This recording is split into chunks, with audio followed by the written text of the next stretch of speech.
ज्ञान विज्ञान ब्रह्म ज्ञान वैदिक विद्यालय में वेद स्वाध्याय का कार्यक्रम, उस कार्यक्रम को आगे बढ़ाते हुए हम आज पुरुष सूक्त को लेकर आए हैं। यह वेदों में बहुत ही प्रसिद्ध है और आनंद को देने वाला सूक्त है। इसमें परमेश्वर के उस रूप की व्याख्या की गई है जो सहस्र रूप में है। वह पुरुष अद्भुत और यूनिवर्सल ईश्वर वेदों में प्राप्त सूक्तों में पुरुष सूक्त का अत्यंत महनीय स्थान है। आध्यात्मिक तथा दार्शनिक दृष्टि से इस सूक्त का बड़ा महत्व है। इसलिए यह सूक्त 10वें मंडल का 90वें सूक्त ऋग्वेद में और यजुर्वेद में 31 अध्याय है। अथर्ववेद में 19वें कांड का 6ठा सूक्त है। तैत्तिरीय संहिता में शतपथ ब्राह्मण तथा तैत्तिरीय आरण्यक आदि में किंचित शब्दांतर के साथ प्रायः यथावत प्राप्त होता है। मुद्गलोपनिषद में भी पुरुष सूक्त प्राप्त है, जिसमें 2 मंत्र अतिरिक्त हैं। पुरुष सूक्त में 16 मंत्र हैं। ऋग्वेदीय पुरुष सूक्त के ऋषि नारायण तथा देवता पुरुष हैं। वेदोक्त पूजा अर्चना में पुरुष सूक्त के 16 मंत्रों का प्रयोग भगवान के षोडशोपचार पूजन तथा यजन में सर्वत्र होता है।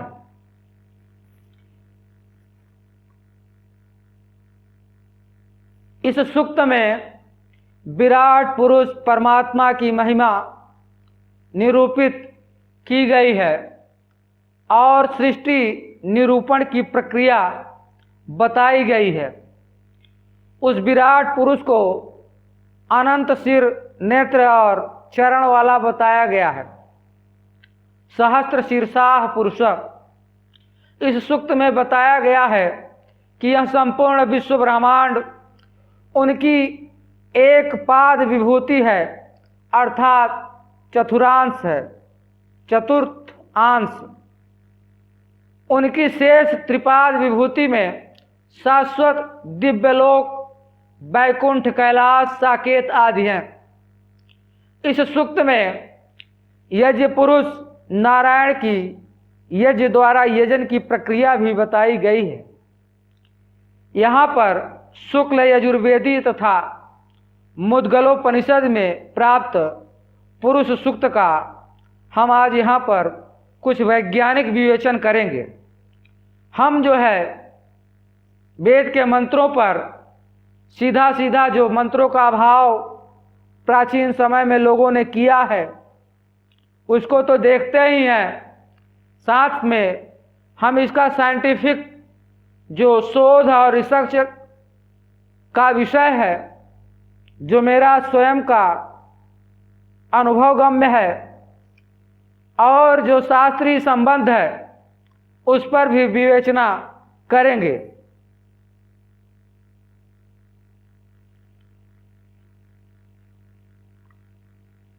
प्रथम मंत्र कुछ इस प्रकार से है। ओम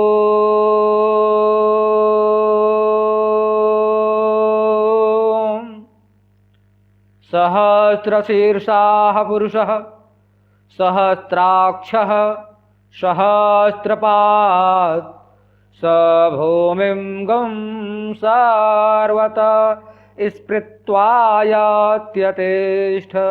दशांगुलम्। ओम पुरुषे वेदं गुं सर्वं यद्भूतं यच्च भाव्यम् उतामृतत्वयि शानो यदध्यनेन तिरोहति।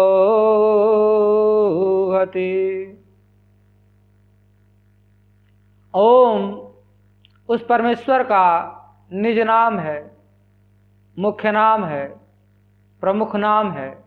प्रणव जिसमें ब्रह्मा विष्णु महेश त्रिकालदर्शी एक ईश्वर जो 3 रूपों में प्रकट होता है वह ओम है। अकार उकार मकार, इलेक्ट्रॉन न्यूट्रॉन प्रोटॉन सतरजतम, यह जो सहस्त्र शीर्षाह पुरुष, उस प्रमुख पुरुष की बात हो रही है इस मंत्र में, जो इन तीनों का सम्मिश्रण है, जो एक रूप में ब्रह्मा विष्णु महेश ओमकार सृष्टि के प्रक्रम का प्रथम ध्वनि, हजारों सिर वाला पुरुष,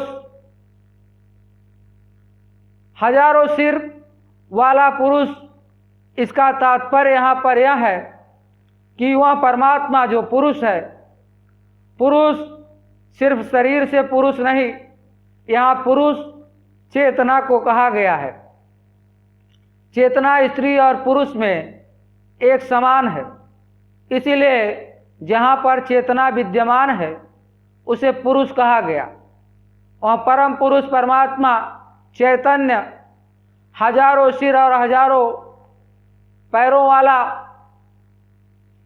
हजारों आँखों वाला, सर्वत्र भूमि पर व्याप्त, अर्थात वह समग्र जगत के जो मानव जाति है, मानव जाति के जो स्त्री पुरुष हैं, इनके जो पैर हैं, सिर हैं, चक्षु हैं, आँख हैं, इन सब से वह परमेश्वर प्रकट होता है, इनसे वह देखता है। सर्वतः भूमि स्पृत्वा अत्यधिष्ठ दशांगुलम, वह परमेश्वर समग्र जगत में व्याप्त प्रत्येक प्राणियों के पास जो अंग है, जिसमें श्रेष्ठ मनुष्य है, मनुष्य स्त्री पुरुष, उनकी आंखों से, उनके पैरों से और उनके सिर से वह कार्य करता है। और उस ईश्वर का साक्षात्कार हम अपने 10 अंगुल के हृदय में करते हैं। परमेश्वर चारों तरफ है, ईश्वर ही है, ईश्वर के अतिरिक्त कुछ भी नहीं है। इस जगत में ईश्वर प्रत्येक कण में विद्यमान है, लेकिन उस ईश्वर का साक्षात्कार हम अपने हृदय में करते हैं। सहस्त्र शीर्षाः पुरुष सहस्राक्षः सहस्रपाद स भूमिं गुम सर्वतः स्पृत्वा अत्यतिष्ठ दशांगुलम, यह चारों तरफ फैल गया, स्पृत्वा जगत में व्याप्त हो गया। उसके बाद वह मानव के हृदय में आकर अत्यतिष्ठ अर्थात आकर वो प्रतिष्ठित हो गया है, बैठा हुआ है। पुरुष ए वेदम गुम सर्व यद्भूतम यच्च भाव्यम उतामृतत्वस्य न ऐसानो यदनेना तिरोहति। वह पुरुष ये वेद, वेद अर्थात जानने वाला, ज्ञानी पुरुष, ज्ञानात्मा, वेद के माध्यम से हम उस पुरुष को, उस परमात्मा को जानते हैं। यद्भूतम यच्च भाव्यम, जो अद्भुत और भव्य है। उतामृत तत्व, जिसमें अमृत तत्व विद्यमान है, जो अमर तत्व है। एतद्यनेना तिरोहति, और वह इनसे पार भी होता है।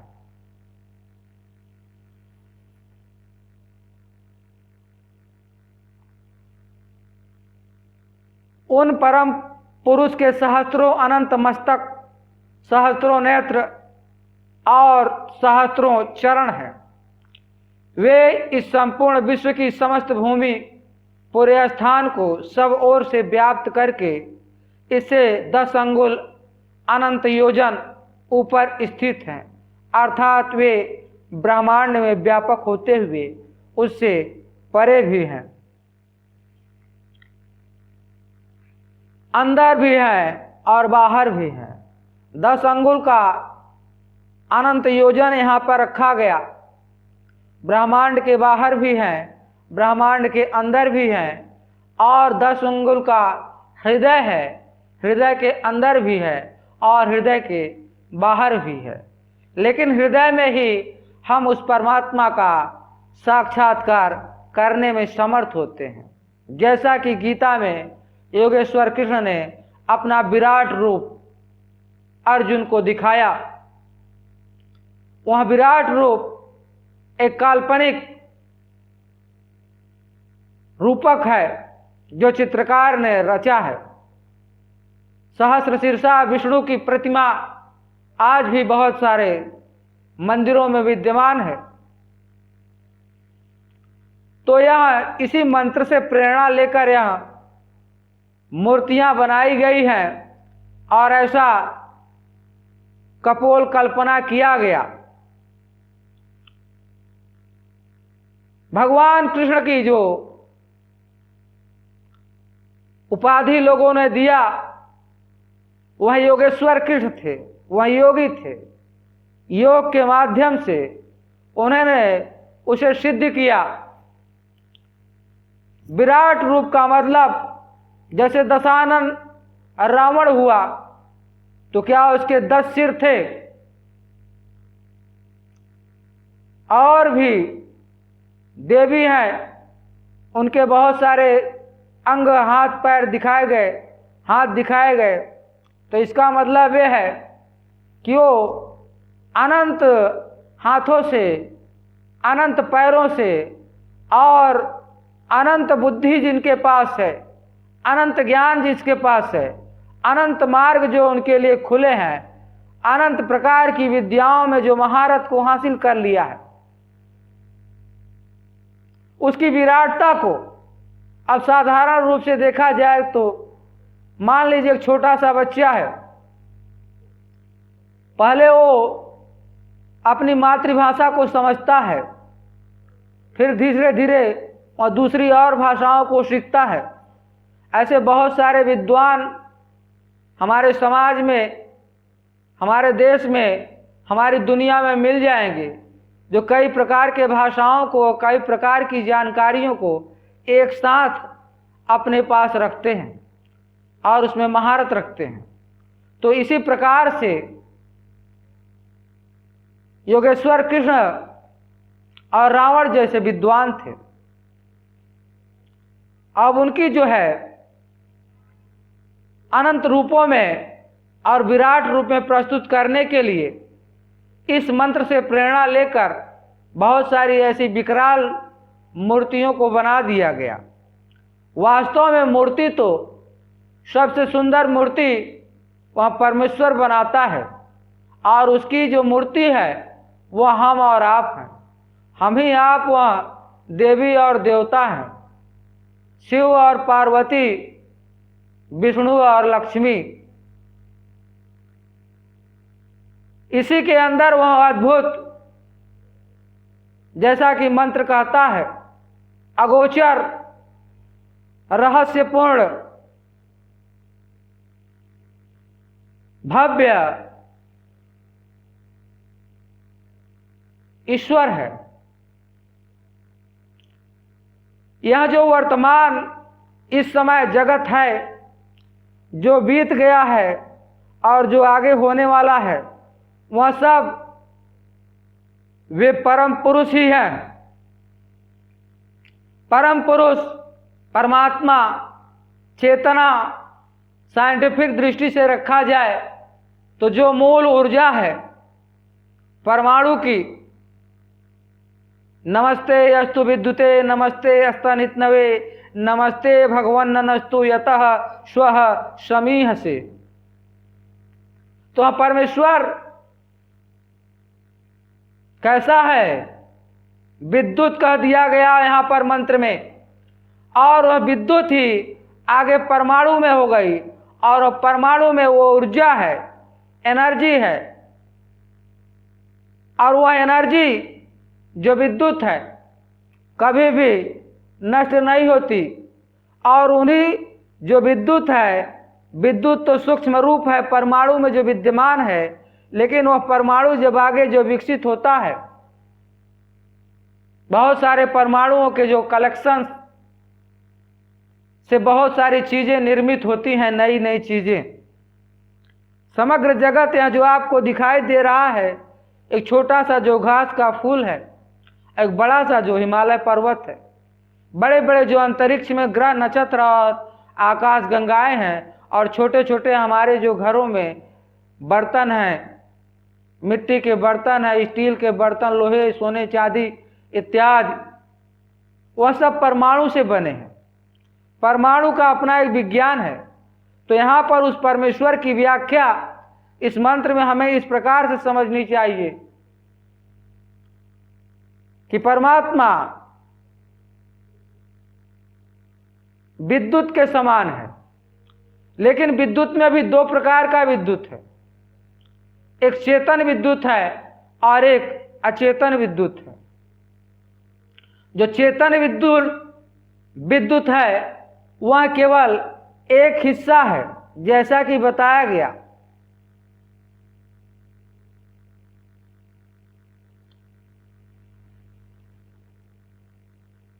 इसके पहले हम जो पढ़ रहे थे सरस्वती सूक्त, उसमें भी बताया गया था कि तीन हिस्सा जो है वाणी की, वह मानव हृदय में ही व्याप्त रहती है।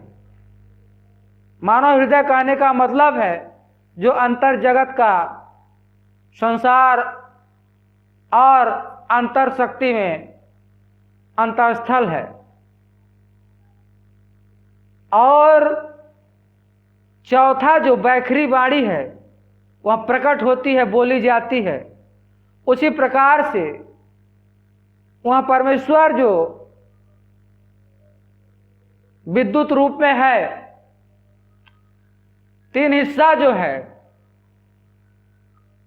वो बिल्कुल जो है शून्य है, वहाँ चेतनता आपको प्रतीत नहीं होती। लेकिन जो एक हिस्सा है मानव के पास, मानव हृदय में, वहाँ जागृत होता है। परमेश्वर वर्तमान में जो बीत गया है, जो आगे होने वाला है, वह सब वे परम पुरुष ही हैं, वह परमात्मा ही हैं। तो जिस प्रकार से विद्युत प्रत्येक वस्तु में होती है, परमाणु में भी विद्युत होती है, लेकिन जो परमाणु में विद्युत होती है वह चेतन कम, अचेतन ज्यादा होती है। लेकिन जो मानव शरीर के अंदर विद्युत होती है वह चेतन ज्यादा होती है, अचेतन कम होती है। क्यों? क्योंकि मानव शरीर को ऐसा निर्मित किया गया है कि इसमें जो इसके कलेक्शंस ऑफ द मेमोरीज, स्मृतियां जो इसकी हैं, वो बराबर इसके अंदर संचित करने की व्यवस्था रखी गई है। और किसी दूसरी योनियों में और दूसरे जो जड़ वस्तुएं हैं, उदाहरण के लिए आपके सामने जो पात्र हैं विद्युत के और दूसरे धातुओं के पात्र हैं, वो तो परमाणुओं से ही बने हैं, लेकिन उनमें उसके संस्कार को संचित करने का साधन मानव मस्तिष्क ने नहीं विकसित किया, अभी नहीं किया है। अभी जो मानव मस्तिष्क कार्य कर रहा है, आने वाले समय में वो ऐसी चीज़ें ईजाद कर लेगा जो अपना सारा का सारा जो स्मृति है अपने पास ऑटोमेटिकली संचित करने का सामर्थ्य रखेंगे। आने वाले भविष्य में ऐसा संभव हो पाएगा, उसका प्रारंभ हो चुका है।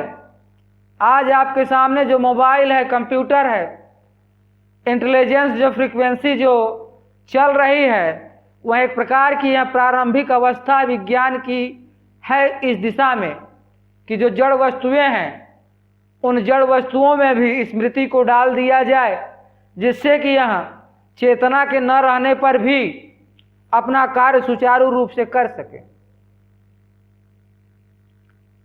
मान लीजिए उदाहरण के लिए मंगल ग्रह पर मनुष्य अभी तक नहीं गया है, चंद्रमा पर मनुष्य तो गया है, लेकिन अभी पर्याप्त मात्रा में वहां जाने का साधन और बहुत महंगा है। साधन जो है तो सब अभी जो मानव मस्तिष्क और मानव को वहां पर रखना अभी कठिन है, आने वाले समय में वहां पर रहेंगे। लेकिन उससे पहले मनुष्यों ने ऐसे यंत्रों को बनाकर वहां पर भेज दिया है जो कि वहां की चीज़ों का जो है बिना मनुष्य के वहां रहे ही मनुष्य के संकेत को प्राप्त करके वहां बहुत सारी चीज़ों को कर सकता है। मनुष्य यहाँ से कुछ उसको संकेत करता है और वह उस संकेत के आधार पर सारा कार्य करता है। अपना स्वयं का रखरखाव भी करने में समर्थ हुए। उनकी लाइफ अभी थोड़ी होती है, लेकिन आगे आने वाले समय में ऐसे यंत्र होंगे जो अपना रखरखाव करने में समर्थ होंगे। उन्हें किसी मनुष्य की जरूरत नहीं होगी। उसी कड़ी में रिबोट इत्यादि आ गए हैं। यह प्रारंभिक अवस्था है, लेकिन मनुष्य और जो रिबोट है, विज्ञान की जो खोज है अभी वह बहुत ही प्रारंभिक अवस्था में है, नवजात शिशु की तरह है। लेकिन जो ईश्वरकृत जो व्यवस्था है वह पूर्ण रूप से विकसित व्यवस्था है। मनुष्य का जो मस्तिष्क है, मनुष्य का जो हृदय है, मनुष्य की जो स्मृतियां हैं और मनुष्य के जो ज्ञान का जो भंडार है वह एक तरफ तो संचय किया गया बाहरी साधनों में और दूसरी तरफ उसको संचय कर दिया गया है उस मानव मस्तिष्क के इनविजिबल भंडार में, जो अदृश्य उसकी मेमोरी है। यह मेमोरी जो है मनुष्य के मरने के बाद भी खत्म नहीं होती। चेतना जहाँ जहाँ जाती है, जिस शरीर में जाती है, वहाँ इसकी स्मृति और इसके संस्कार जाते हैं। आप बहुत सारी फिल्मों को देखते होंगे, उसमें पुनर्जन्म का संस्कार बताया गया कि आदमी वहाँ जन्म में था, उसके बाद वो मर गया, पुनर्जन्म में फिर दोबारा जन्म हुआ स्त्री पुरुष का, और फिर वो आपस में उनके पिछले जन्म की बातें उन्हें याद रहती हैं। ऐसी बहुत सारी कहानियां हमारे शास्त्रों में आपको मिल जाएंगी जो यह व्यक्त करती हैं कि पिछले जन्म की जो कहानियां थी, पिछले जन्म का पूरा आने वाले जो नया जन्म हुआ उसमें उन्हें याद था। उस आदमी का पूरा सारा कार्यक्रम जो था। ऐसी एक छोटी सी घटना आती है। कथा सरित सागर नामक एक जो है बहुत बड़ा ग्रंथ लिखा महाकाव्य है। महाभारत के बाद दूसरा महाकाव्य जो लिखा गया प्राचीन काल में, कथा सरित सागर को आधार बनाकर उसमें एक छोटी सी कहानी आती है।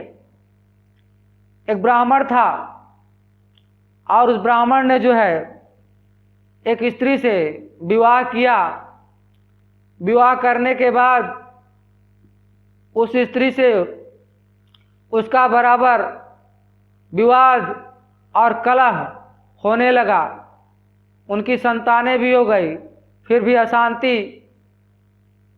और भयानक क्लेश परिवार में बना रहा। आपस में उनके शांति और आनंद और सुख घर गृहस्थी में नहीं रहा। इसलिए वह ब्राह्मण तपस्या करने चला गया और उसने तपस्या करके दैवी शक्ति के माध्यम से यह जान लिया अपने पुनर्जन्म के बारे में और उसका पिछला जन्म क्या था। उसने जाना कि पिछले जन्म में वह एक शेर था और उसकी पत्नी जो थी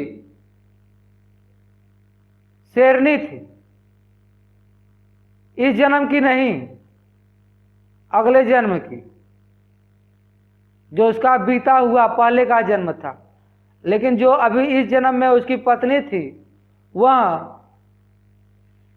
दूसरी कोई और संस्कार से आई थी। इसलिए आपस में इनका संस्कार मेल नहीं खाता था, इसलिए इनके जीवन में बहुत भयानक क्लेश था। तो उसने अपने योग के माध्यम से ब्राह्मण ने किसी दूसरी स्त्री के पुनर्जन्म के बारे में जानने की कला को विकसित किया और जान लिया जो एक स्त्री थी जो पहले जन्म में शेरनी थी, और उससे फिर उसने अपना विवाह कर लिया। इस प्रकार से विवाह करने के बाद उन दोनों का जीवन बड़ा शांति और सुखदायक व्यतीत होने लगा। यहाँ कहने का मतलब यह है कि जो स्मृति है वह स्मृति आपकी जो भले ही आपको याद नहीं है, लेकिन वो आपके हृदय में, आपकी चेतना में है, और वह इतनी शक्तिशाली है कि आज की आपकी जो स्मृति है, आज का सारा ज्ञान है, सारी जानकारी है, वह उस पर हावी रहेगी। यदि आप अपने अतीत की स्मृति के साथ अपना संबंध स्थापित करने में समर्थ हो जाते हैं तो यह आपका जीवन आनंदमय, सुखमय और हर प्रकार की समस्याओं से मुक्त होगा। अभी जो ज्योतिषी शास्त्र को विकसित किया गया, ग्रह नक्षत्र को विकसित किया गया, आपके बारे में बताते हैं, वास्तव में इनकी गणना कहीं न कहीं जो है प्रकृति के उन गुणों के साथ, उन ग्रहों के साथ मानव मस्तिष्क की स्मृति को पढ़ने की होती है। जो अच्छे जानकार ज्योतिषी होते हैं और मानव मस्तिष्क की और मानव बच्चे की पहले जो है शकल को देखकर ही, उसके चेहरे को देखकर ही, उसके हाथ पैर और मस्तिष्क की बनावट, लकीरों को देखकर वो बता देते हैं। यह बहुत ही ज़्यादा जो है गूढ़ विषय नहीं है। इसके माध्यम से वह बच्चे की जन्म कुंडली तैयार कर देते हैं। तो जन्म कुंडली जो है उसका आधारभूत सिद्धांत आपका जो पुनर्जन्म का संस्कार है, और पुनर्जन्म के संस्कार के आधार पर आपकी जो शरीर जिन लक्षणों को लेकर जन्म लिया है, अब वो ज्योतिषी भी नहीं रहे, वह योगी साधक भी नहीं रहे। आज मैं अभी पढ़ा रहा था एक बच्चे को, तो बच्चे अभी ऐसे हो गए हैं कि वो पढ़ भी नहीं पाते बराबर। संस्कृत जो है, पुनर्जन्म का जो संस्कार है, वह संस्कार जागृत किया जा सकता है। जो 3 हिस्सा यहाँ बताया जा रहा है मंत्र में, भूत भविष्य वर्तमान में एक साथ, तो भूत भविष्य वर्तमान वास्तव में यहाँ केवल दृश्यमय जगत संसार में चलते हैं, होते हैं। वस्तुओं में दिन रात्रि सुबह शाम होता है, लेकिन चेतना के स्तर पर दिन रात सुबह शाम जैसी घटना नहीं घटती। वहां एक रास्ता है, वहां परम पुरुष परमात्मा जो विद्युत स्वरूप है, जिसे हम चेतना कहते हैं अपनी आध्यात्मिक भाषा में, और वैज्ञानिक भाषा में जिसे विद्युत कहते हैं। तो विद्युत जो वस्तु वैज्ञानिक भाषा में जो कह रहे हैं कि विद्युत है, और विद्युत यह भी सिद्ध कर रहे हैं प्रत्येक परमाणु में है, लेकिन प्रत्येक परमाणु में जो विद्युत है उसके जो सूक्ष्म संस्कार हैं परमाणुओं के, तो परमाणु में तो व्याप्त हो जाते हैं, जो प्राकृतिक है, नेचुरल है। लेकिन जो मनुष्यकृत परमाणुओं के संश्लेषण से बनाए गए नए नए यंत्र तंत्र हैं, जो तरह तरह के सामान बनाए गए हैं मानव जीवन को सुखमय और सरल बनाने के लिए, सभी वस्तुओं में अभी वो जो है, अभी आपके पास जो गिलास है, आपके घर में जो केतली है चाय बनाने की, आपके पास जो गैस चूल्हा है, आगे आने वाले समय में आपके पास ऐसे चूल्हे होंगे, समझदार चूल्हे, स्मार्ट चूल्हे, स्मार्ट ग्लास होगी, स्मार्ट केतली होगी, कंप्यूटराइज्ड। उसमें आपको केवल कमांड देना है और दे के छोड़ देना है, चूल्हे पे जाएगी केतली ऑटोमेटिकली और चाय और पानी बनाकर ग्लास में लाकर आपको प्रस्तुत कर दिया जाएगा। खाना बनाने का सारा आइटम, सारा प्रोग्राम, ऐसी मशीनें बना दी गई हैं। आने वाले समय में और स्मार्ट मशीनें आएंगी, कंप्यूटराइज्ड मशीनें। वह मशीनें आपको अच्छे अच्छे स्वादिष्ट भोजन जो है बनाकर देने में समर्थ होंगी। थोड़े ही समय में, ज़्यादा समय नहीं लगेगा। हमारी जो आने वाली पीढ़ी है, वह पीढ़ी यंत्रों के साथ सारा खेलेगी और सारा उसका काम यंत्र करेंगे। और मनुष्य क्या करेगा फिर? मनुष्य योग करेगा, ध्यान करेगा, समाधि लगाएगा, ईश्वर चिंतन करेगा और तप करेगा। क्योंकि जो सारा कार्य मनुष्यों को करने योग्य अभी है, अभी बहुत कार्य है जो मनुष्य कर रहे हैं, मनुष्यों को पैसा मिल रहा है। आप कल्पना कीजिए, अकल्पना, जैसा कि मंत्र कहता है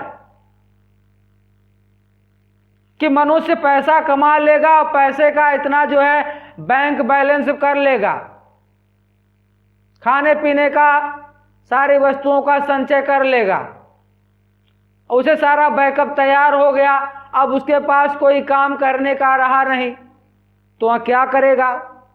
अब विकसित जो देश हैं, अभी भारत में तो उतने ज़्यादा नहीं, लेकिन अमेरिका, सिंगापुर, जापान, फ्रांस, रूस, यूरोप आदि जो देश हैं, पश्चिम कंट्रियाँ, वहाँ बहुत ज़्यादा विकसित हो गए हैं लोग।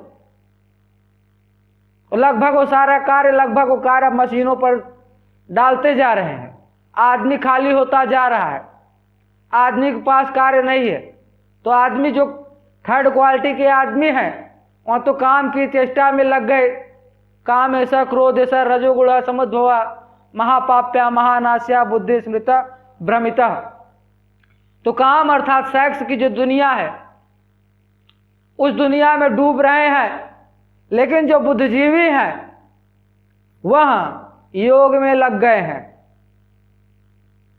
और वह योग बड़ा ही दुर्लभ और बड़े लंबे काल तक कर रहे हैं। बड़े बड़े जो विश्वविद्यालय बनाए गए, और विश्वविद्यालय में जो लेक्चरर हैं, कुलपति हैं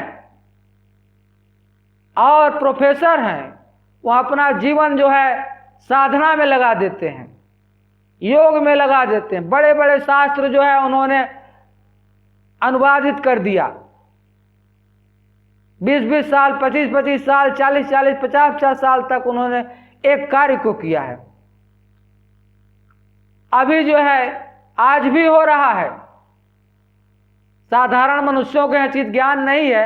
आज जो योगी हैं, ऋषि महर्षि हैं, वह जंगलों में नहीं रहते और पहाड़ी कंदराओं में नहीं रहते। आज के ऋषि महर्षि जो रहते हैं वह विश्वविद्यालयों में रहते हैं, यूनिवर्सिटियों में रहते हैं, और उनके पास बड़ी बड़ी प्रयोगशालाएं और बड़ी बड़ी लाइब्रेरी होती है। उनका जीवन लाइब्रेरी में बीतता है। पुराना जो खोजा गया ज्ञान का भंडार है उसको नवीनीकरण करते रहते हैं, उस पर चिंतन करते रहते हैं और नई नई चीज़ों को सृजन करके और सरल ढंग से समय के आधार पर मानव जाति के कल्याण के लिए प्रस्तुत करते रहते हैं। अभी आपका जो जीवन है, यंत्र थे पहले सारे प्राकृतिक यंत्र थे, पशु थे, बहुत सारे प्रिय पशु। अब वो पशु हमारे जीवन से धीरे धीरे लुप्त हो रहे हैं। उनके स्थान पे हमारे पास आर्टिफिशियल पशुओं को लाया जा रहा है। कृत्रिम जो यंत्र हैं यह एक प्रकार के पशु ही हैं। अब दो बातें यहाँ पर हैं। पहली बात कि जो चेतन जो वस्तुएं हैं, चेतन जो जीव हैं, वह धीरे धीरे लुप्त हो रहे हैं और उनके स्थान पे जो जड़ वस्तुएं हैं वो बढ़ रही है आगे। तो एक तरफ तो चेतन वस्तुओं का नाश हो रहा है, यह प्रकृति का नियम है, इसमें किसी भी प्रकार की हानि नहीं है। समय बदलता रहता है। अब वो समय आएगा जब पृथ्वी पूर्ण रूप से विकसित होगी। पृथ्वी का मानव पूर्ण रूप से जब विकसित होगा तो उसके पास यंत्र ही यंत्र ज़्यादा होंगे, मानव की संख्या बहुत कम होगी। क्योंकि मानव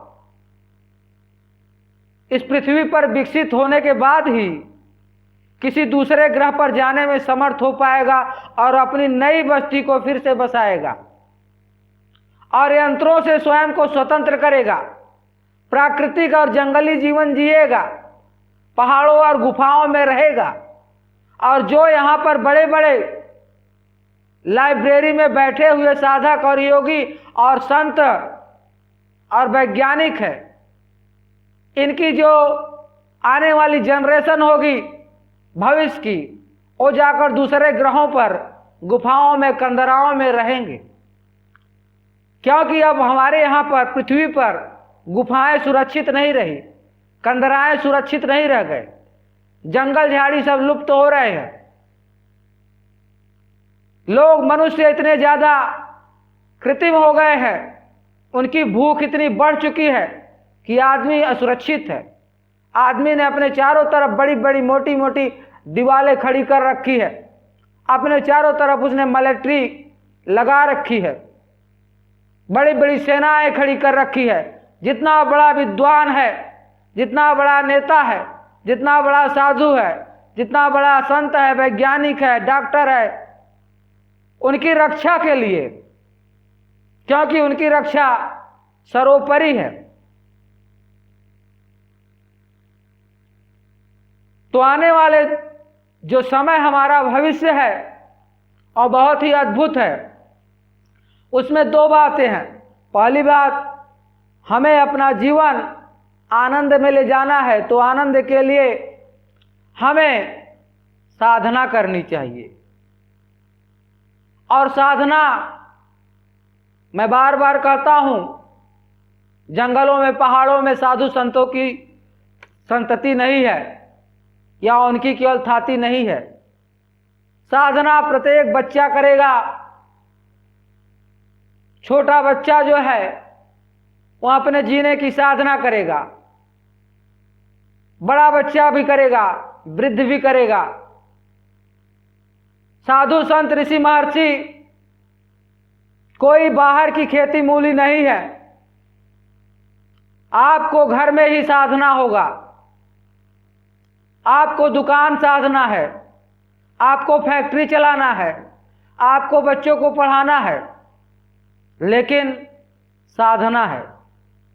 साधना, यंत्रों को साधना होगा। यंत्र को साधो। यंत्र एक अच्छे सेवक हैं। यंत्र आपके सारे कार्य करने लगेंगे। आपके पास यंत्र हो जाएगा। यदि आप यंत्र को चलाना नहीं जानते तो आपके लिए यंत्र बेकार होगा। जिस प्रकार से आपकी शरीर आपके लिए बेकार हो गई है,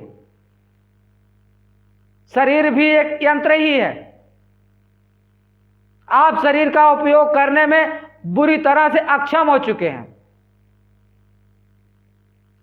मंत्र करता काम क्या है? मंत्र का काम है आपकी शरीर को ही वह जो है पूर्ण रूप से विकसित कर देता है। आज के जो वैज्ञानिक हैं, भौतिक वैज्ञानिक हैं, वह शरीर के अंदर जो चेतना है उसको विकसित नहीं करते, क्योंकि उनके पास मंत्र नहीं है, योग नहीं है। उनके पास तंत्र है।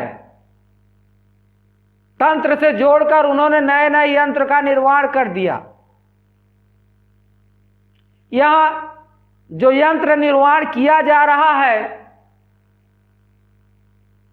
एक वस्तु को हटाकर दूसरी वस्तु को वहां पर जबरदस्ती रखा जा रहा है।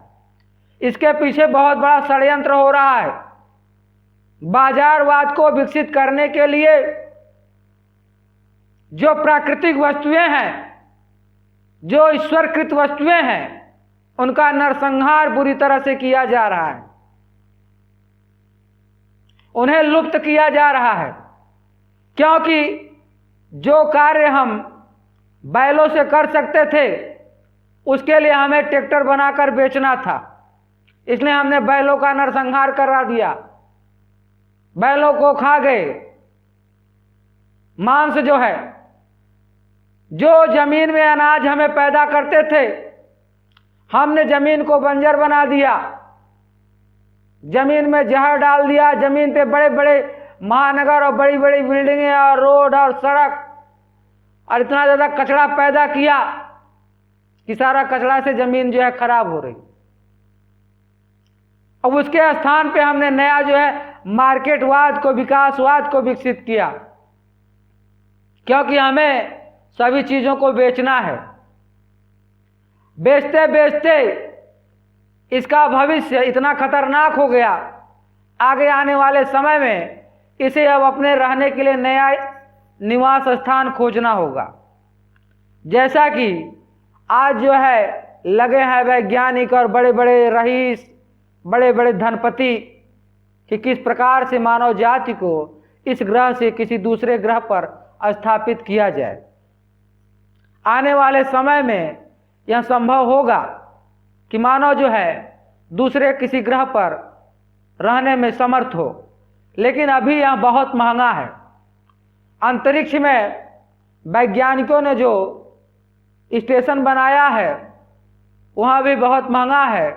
उस पर भी ज़्यादा आदमी नहीं रह सकते, 2 4 5 आदमी ही रहते हैं अभी और उसको विकसित करने का कार्यक्रम चल रहा है।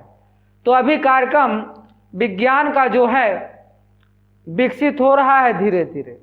पृथ्वी को हमें बचाना है, पृथ्वी पर जीवों को बचाना है। हम सब स्वयं जीव हैं, अपने को स्वयं को बचाना है, तो हमें अपने इस यंत्र को विकसित करना होगा। यदि हम अपने यंत्र को विकसित नहीं करते तो हमारा यंत्र खराब हो जाएगा, और हमारा यह शरीर रूपी जो यंत्र है एक बार जब खराब हो गया तो इसको बनाना किसी बाहर किसी वैज्ञानिक और उनके बस की बात नहीं है। वह यंत्र के साथ खिलवाड़ करते हैं। कोई पार्ट इधर का लेकर उधर लगा दिया, हृदय निकाल दिया, टांग टूट गई है, आपका फेफड़ा खराब हो गया है, आपके जो है कूल्हे का हड्डी टूट गया है। तरह तरह की वो बदलाव कर रहे हैं, लूट रहे हैं। थोड़े समय के लिए सुकून और शांति तो मिलती है। आपकी किडनी फेल हो गई, उसको बदल दिया, इसमें बहुत ज़्यादा धन खर्च होता है, थोड़ा सुकून और शांति जीवन को मिलती है, लेकिन वो आदमी जो है पारमार्थिक और स्वयं का जो अपना जो सुख है, अपना जो आनंद है, वह प्राप्त करने में इन भौतिक वस्तुओं के माध्यम से समर्थ नहीं होता। क्यों? क्योंकि केवल एक का 4 हिस्सा कर दिया गया, तो 3 हिस्सा जो है वो इनविजिबल है, वो आपके जो है बाहर कभी आएगा ही नहीं, वो प्रकट ही नहीं होगा। वो वैज्ञानिक मर जाएं, खप जाएं, योग की जो विधियां हैं उसके लिए तो आपको योगी ही बनना होगा, और वह योगी आज के आधुनिक विश्वविद्यालय में नहीं बनते। आज के आधुनिक विश्वविद्यालय भोगी बनाते हैं। हमारे प्राचीन जो विश्वविद्यालय हुआ करते थे वह योगी बनाते थे। योग और भोग का आपस में संतुलन होता था। उस संतुलन के कारण ही सत्यम शिवम सुंदरम जैसी उक्ति प्रसिद्ध हुई।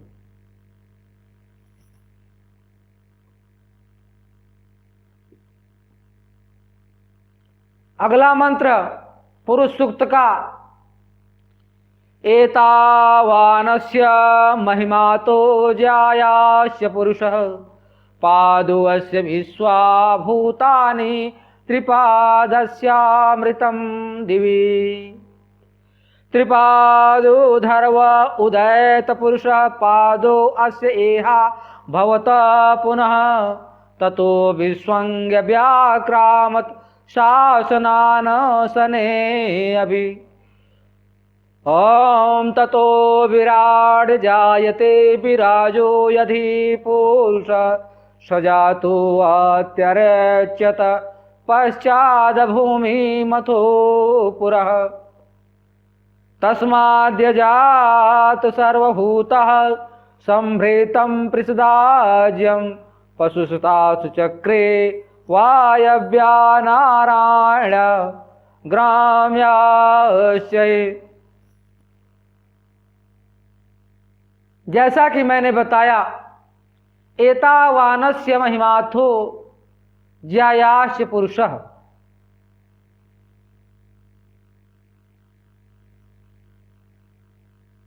महिमा,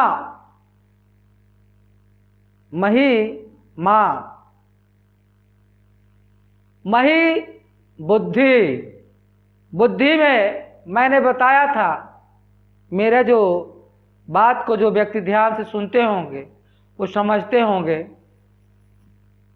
3 प्रकार की बुद्धि मैंने बताई थी।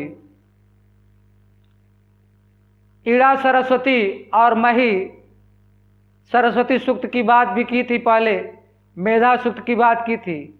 अभी जो इस सूक्त में मही जो बुद्धि है इसकी बात हो रही है। एतावानस्य महिमातो ज्यायास्य पुरुषः। वह पुरुष कैसे जन्म लेता है? एतावानस्य, वान माने बाण जो होता है, तीर जो होता है, निशाना जो होता है, लक्ष्य को भेदने का जो साधन है वह बाण है। यहाँ प्रतीक में बात हो रहा है, अलंकार में बात हो रही है। सीधी सीधी बातें मंत्रों में नहीं की जाती। मंत्रों में जो है आपको सृष्टि के प्रक्रम के माध्यम से, सृष्टि के उद्भव के माध्यम से, आपको अलंकार के माध्यम से, एग्जाम्पल से समझाया जाता है। बुद्धि जब इतनी विकसित हो जाती है योग की दृष्टि से, और मही नामक जो बुद्धि है वह केवल योग से ही विकसित होती है। सरस्वती बुद्धि को विकसित करने के लिए आपको विश्वविद्यालय की शिक्षा आवश्यक होती है। जैसा कि मैंने आपको बताया कि बड़े बड़े जो आज लेक्चरर, प्रोफेसर और तरह तरह के शोधी हुए हैं, विश्वविद्यालयों में जो रहते हैं, जो अध्ययन अध्यापन का कार्यक्रम करते हैं, जो ब्राह्मण के धर्म को निभाने वाले हैं और जो उसी से अपना जीविकोपार्जन करते हैं। लेकिन इनमें एक कमी है। वह कमी यह है कि यहाँ योग नहीं करते और मंत्र नहीं करते, मंत्रोच्चार नहीं करते। इनकी जो बुद्धि है वो भोथरी होती है, बिना धार की होती है, उसमें पैनापन नहीं होता, वो भेदने का सामर्थ्य नहीं होता।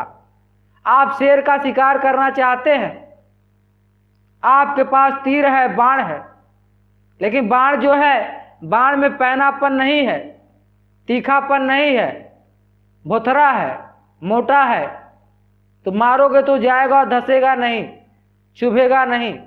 कांटे को देखिए, कांटा में क्या होता है? धार होता है। तलवार को देखिए, धार होता है। बाण को देखिए, उसमें धार होता है। क्यों? क्योंकि उसको चुभने के लिए कि उसका अगला हिस्सा बहुत ही नुकीला होता है और पिछला चौड़ा होता है। अगला से पीछे के दबाव से वो जो है अंदर घुसता है और वो फंस जाता है उसमें, आगे ही बढ़ेगा। पीछे बाण को खींचेंगे तो बड़ी दिक्कत हो जाएगी, आगे उसको जितना धकेलोगे घुसता चला जाएगा। एतावानस्य महिमा तो ज्यायाश्च पुरुष। तो यह जो बाण है, मही नामक बुद्धि के सृजन से, ज्ञान के सृजन से, यह ज्यायाश्च जो जन्म लेता है पुरुष, जो चेतना, चैतन्य पुरुष परमात्मा, जिसकी बात योगेश्वर कृष्ण गीता में करते हैं, रामायण में राम की कहते हैं,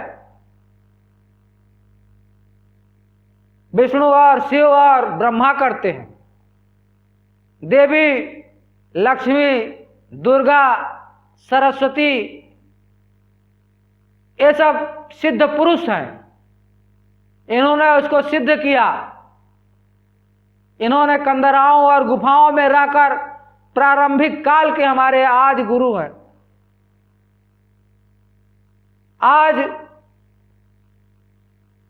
हम भी वैसा करने में समर्थ हैं, लेकिन हम आज गुफाओं में नहीं, कंदराओं में नहीं, जंगलों में नहीं, अपने घरों में रहेंगे। घरों में भी प्राय प्राचीन काल में जो घर हुआ करते थे, अभी भी गांव में कुछ ऐसे घर शायद मिल जाएं जिनके घरों में अंदर मंदिरें होती हैं और वहाँ पर प्रायः बच्चे, बूढ़े, जवान सुबह शाम प्रार्थना, पूजा पाठ, साधना जो होता है वो करते हैं। अब यह परंपरा धीरे धीरे लुप्त हो रही है, लेकिन आगे आने वाले समय में मानव को शांत रखना है, मानव को जो है सुख और शांति चाहिए, तो उसे अपने बेडरूम में एक योग कक्ष बनाना होगा और बनेंगे, जहां पर वह कुछ समय के लिए योग कर सके। प्राचीन काल में अब जैसे महाराज दशरथ का महल था, वहां पर कोप भवन भी बनाया गया था। रोने के लिए अलग भवन था, नृत्यशालाएं अलग थी, पूजा के लिए अलग स्थान था। महल के अंदर ही सारी व्यवस्थाएं होती थी।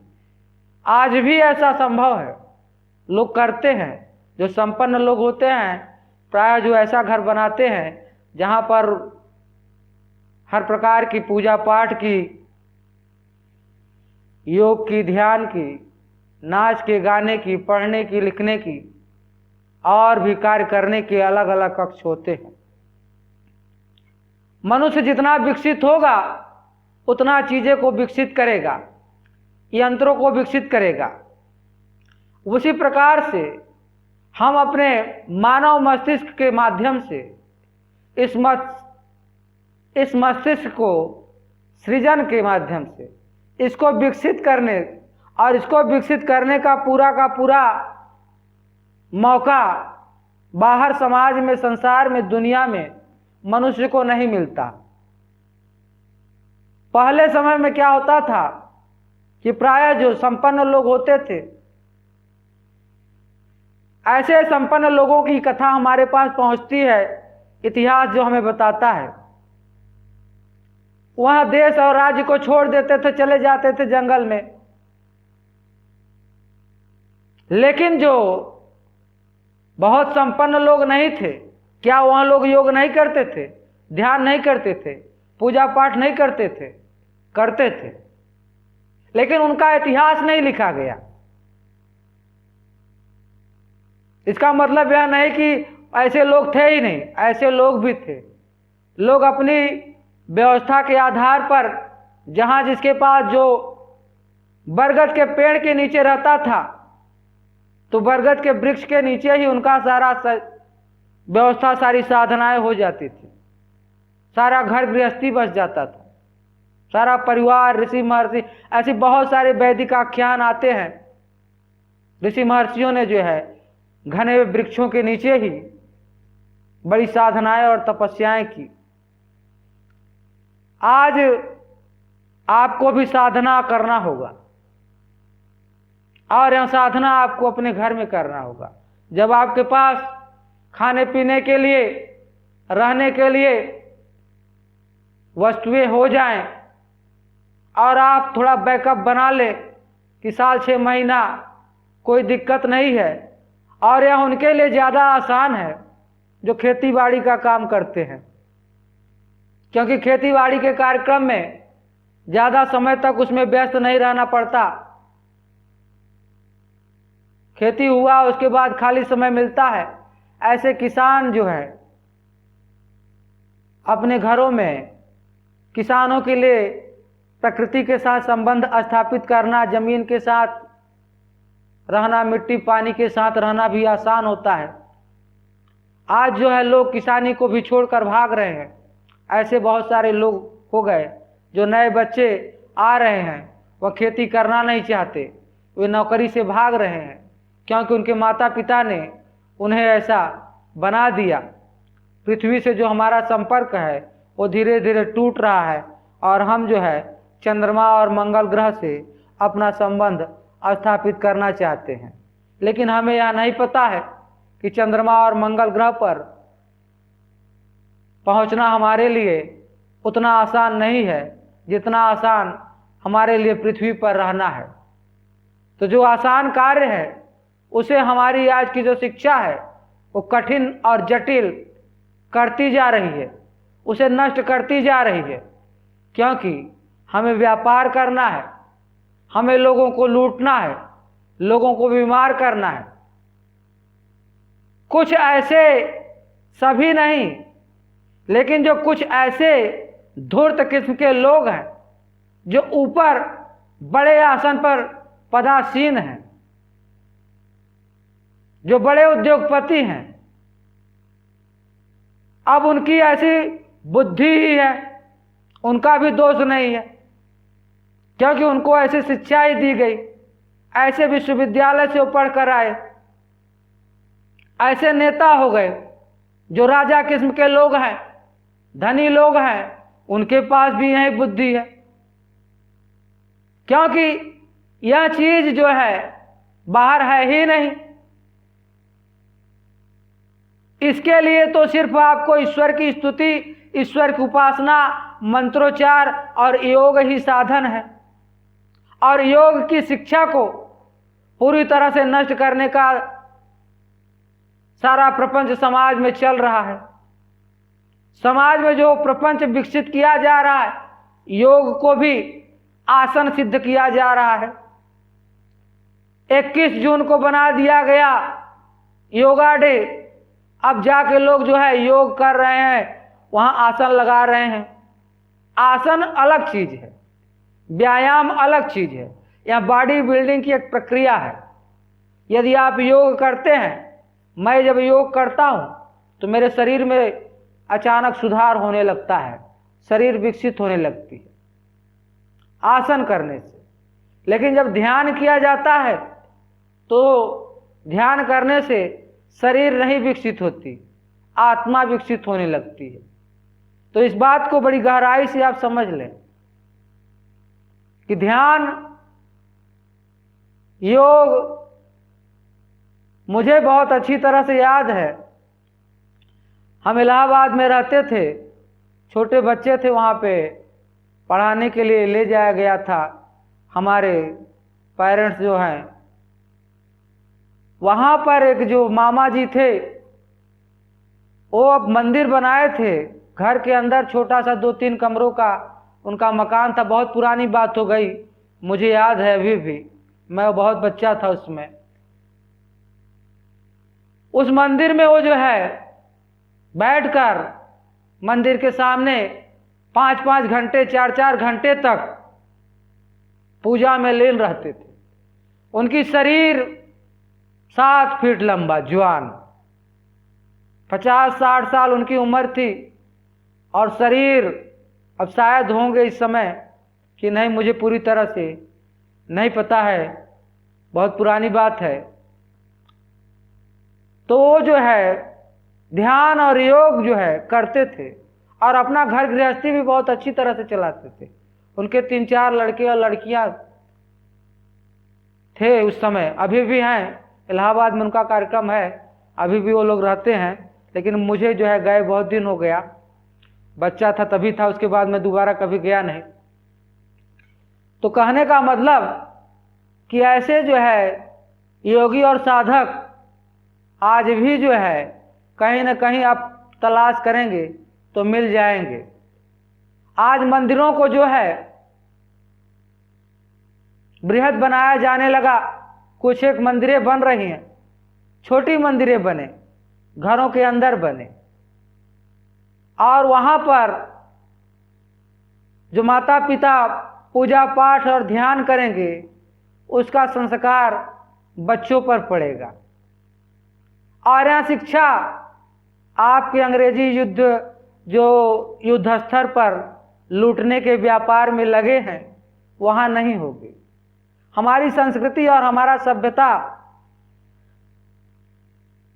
हमारी जो विकसित बुद्धि की बात, मही नामक बुद्धि को विकसित करने की बात यहाँ हो रही है, इस बुद्धि को विकसित करने के लिए हमें अपने घरों में ही ऐसी स्थान, ऐसी व्यवस्था करनी होगी जहाँ पर हम अपनी इस बुद्धि को विकसित कर पाए। और यह कोई भी कर सकता है, इसके लिए जरूरी नहीं है किसी विश्वविद्यालय से आपको डिग्री लेना। आपको नौकरी करना है, पेशा करना है, धंधा कराना है, किसी को पढ़ाना है, लिखाना है, तो आपको सरकारी मान्यता प्राप्त रजिस्टर्ड सर्टिफिकेट, लाइसेंस और तमाम कागज पत्तर चाहिए। भले ही आपको कुछ नहीं आता, आप कागज पत्तर बनवा ले, आपका जॉब फिक्स हो गया, बन गया, नौकर बन गए, आपको खूब बराबर जो है पैसा मिलेगा। ऐसे कितने लोग हैं हमारे चारों तरफ जो नौकरी करके काफ़ी जो है पैसा कमाते जा रहे हैं, और पैसा कमा के जो है पैसा को और पैसा, पैसे को और पैसा बढ़ाते जा रहे हैं। उनकी मस्तिष्क भ्रष्ट हो गई, उन्हें यह नहीं दिखाई दे रहा है कि लोगों ने जो पैसा कमाया, पैसा कमा के जमीन बनाया।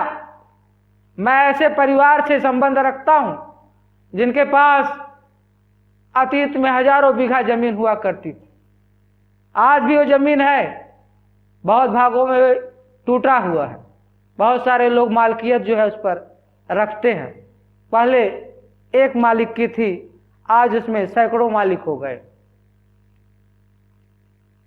आज वही काम एक आदमी जिंदगी भर करता है और पूरे जीवन में 2-4 बीघा बनाने में उसकी जिंदगी खत्म हो जाती है।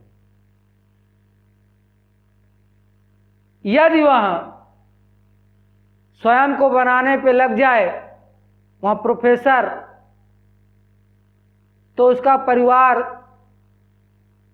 उसका समाज, उसका विद्यालय और उसकी दुनिया सुधर सकती है। लेकिन यह जो तृष्णा, जमीन की तृष्णा, जर जोरू और जमीन दुश्मनी बढ़ाती है। जमीन तो सबसे पहले दुश्मनी खड़ी करती है, दूसरे स्थान पे जोरू स्त्री, और तीसरी, जो मैंने आपको पहले बताया, एक जानवर दूसरे जानवर से,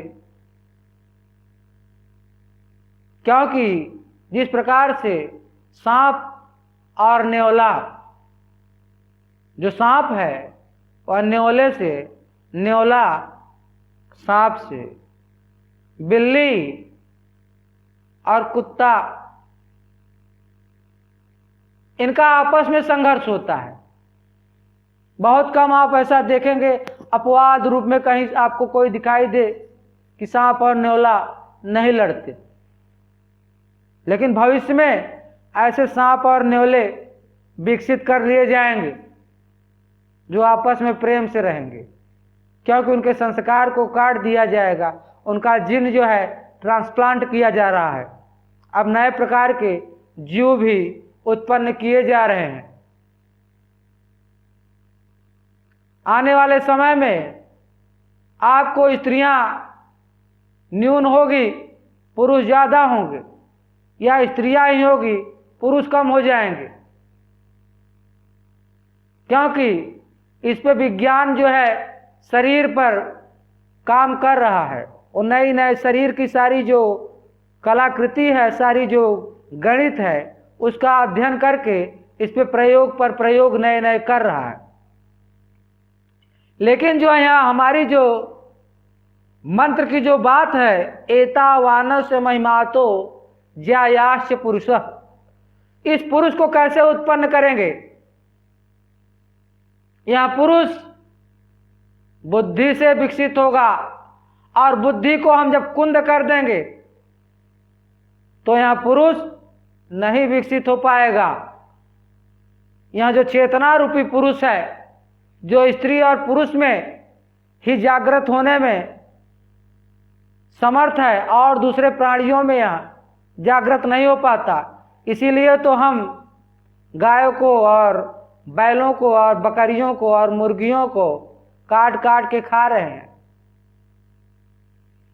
बड़े बड़े बना दिए हैं बधगृह, जहां पर लाखों की संख्या में जानवरों को जो है ऐसे ही काट दिया जा रहा है और उनके मीट को सप्लाई करने के लिए पैक करके विदेशों में भेजा जा रहा है।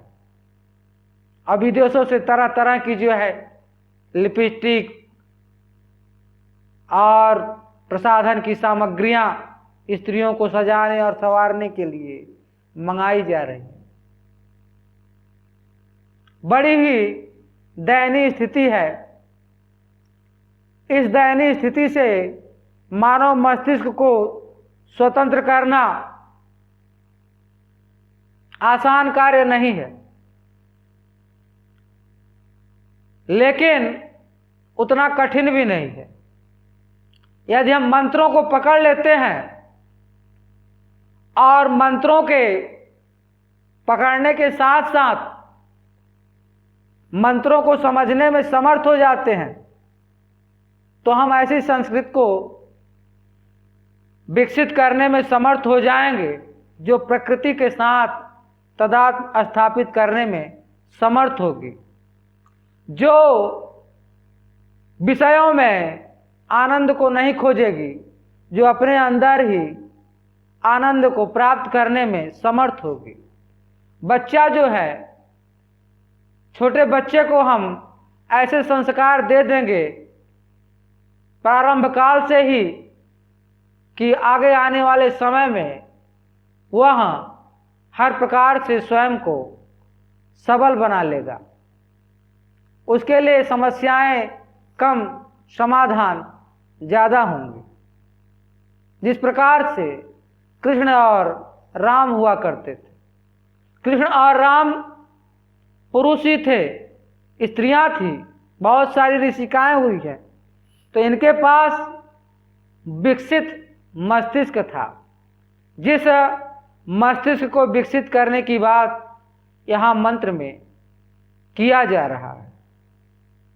इसका जो वैज्ञानिक पहलू है मंत्र का, उसको दबा दिया गया हमारे समाज में। दूसरी बात यह भी है कि हमारे समाज में ऐसे विद्वान नहीं रहे, ऐसे गुरु नहीं रहे, ऐसे पंडित और पुरोहित और ब्राह्मण नहीं रहे जो इसके प्राचीन ज्ञान का आधुनिकीकरण कर सके, समय के साथ उसको उपयोग कर सके। उन्होंने क्या किया, इसको हमेशा मिट्टी डालते गए इस पर, और जो आधुनिक शिक्षा विकसित की गई है उस विद्या के जाल में स्वयं को फंसाकर और दूसरे को, नए नए लोगों को उस जाल में फंसाने में ही अपना जीवन व्यतीत करने लगे। वह इसी को ज्ञान समझते हैं। कूप मंडूप इन्हीं के लिए कहा गया है कि ये सब कूप मंडूप है। कुएं को ही जो मेढक पानी का अथाह सागर समझता है, वास्तव में पानी का अथाह सागर कुएं से अतिरिक्त कहीं और है।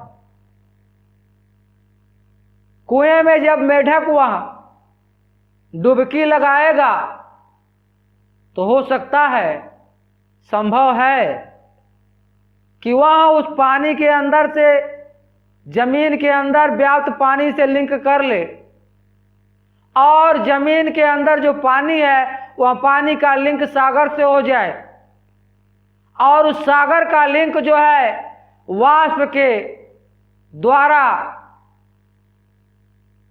अंतरिक्ष से हो जाए, और अंतरिक्ष से वो सूर्य की किरणों में चला जाए, और सूर्य की किरणों से वह अनंत आकाश में व्याप्त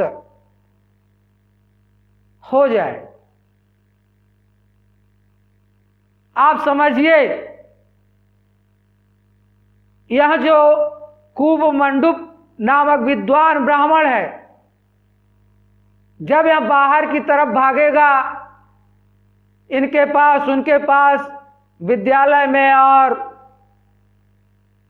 गुरुओं के पास, दुकान में, बाजार में, तब इसको वही चीज मिलेगी जो वहां उपलब्ध है।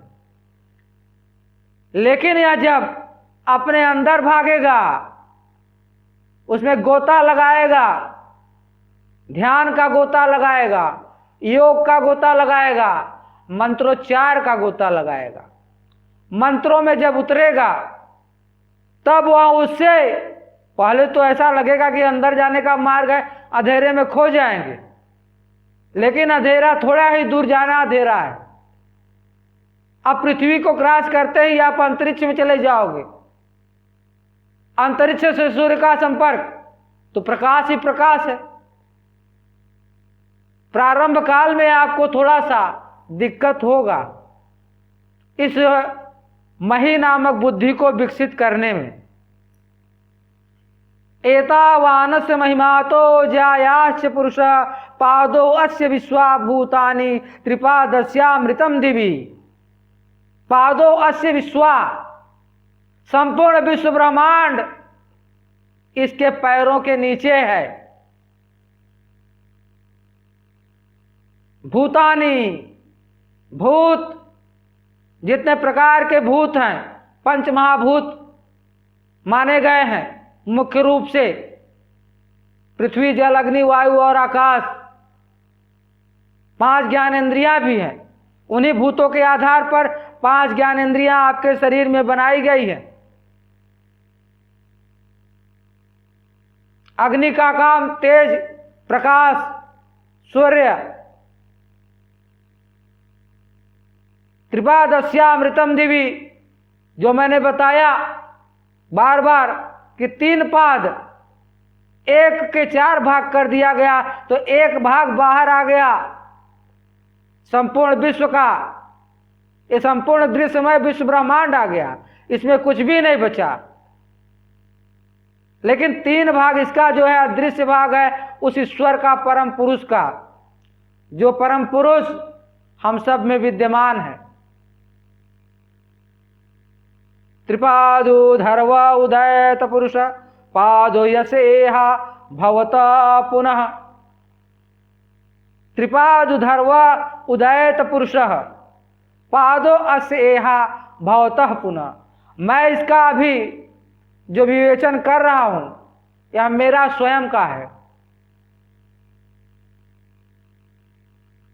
ऐसा विवेचन आपको किताबों में कहीं लिखा हुआ नहीं मिलेगा, कोई गुरु आपको नहीं बताएगा। पहले तो विद्यालय में नहीं मिलेंगे, कुछ विद्यालय मिल गए आश्रम टाइप के जहां ये सब चीजें पढ़ाई जाती हैं, तो उनका भी वही रटा रटाया तोते वाला काम है। जो किताबों का अर्थ किया गया है उसी को पढ़ के पढ़ा के बता दिया। आपको ज़्यादा जानकार है तो संस्कृत के जो है शब्दों को तोड़ तोड़ कर उसका व्याकरण निकाल के उसका बता दिया गया। उसका वैज्ञानिक विवेचन नहीं किया। वैज्ञानिक विवेचन के लिए जरूरी है कि आपको योगी होना चाहिए, आपको योग साधना आपको करनी होगी, तभी उसका जो गूढ़ ज्ञान है, जो त्रिपाद, जो 3 हिस्सा है, जो मही नामक बुद्धि विकसित होने के बाद ही उपलब्ध होती है, तब आपको समझ में आने लगता है। तो मुझे वह समझ में आ रहा है।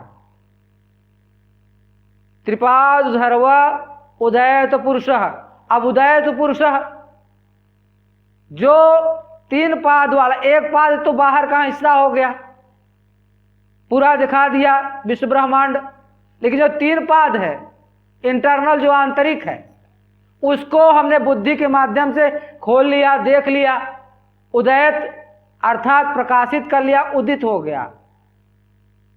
पुरुषः, उस परम पुरुष का, पादो असेहा भवतः पुनः, फिर उस पुरुष का, जिस पुरुष ने अपनी बुद्धि को विकसित करके उस परमात्मा का साक्षात्कार किया है,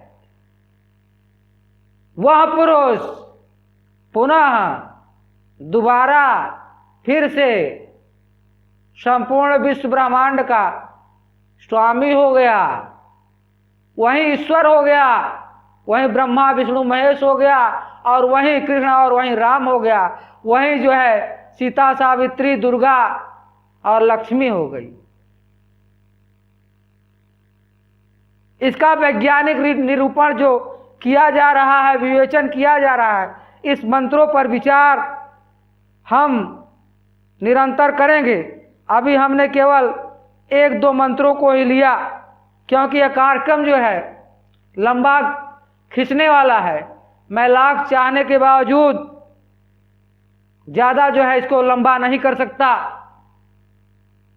इसको थोड़ा थोड़ा करके ही हम लोग इस पर विचार करेंगे,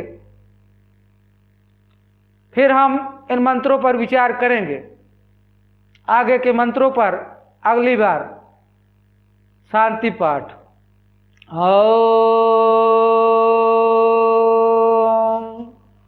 यजाग्रतो दूरमुदयति दैवं तदा सुप्तस्य तथैवैति दूरंगमं जाति संजातिरेकं तन्मे मनः शिव संकल्पमस्तु।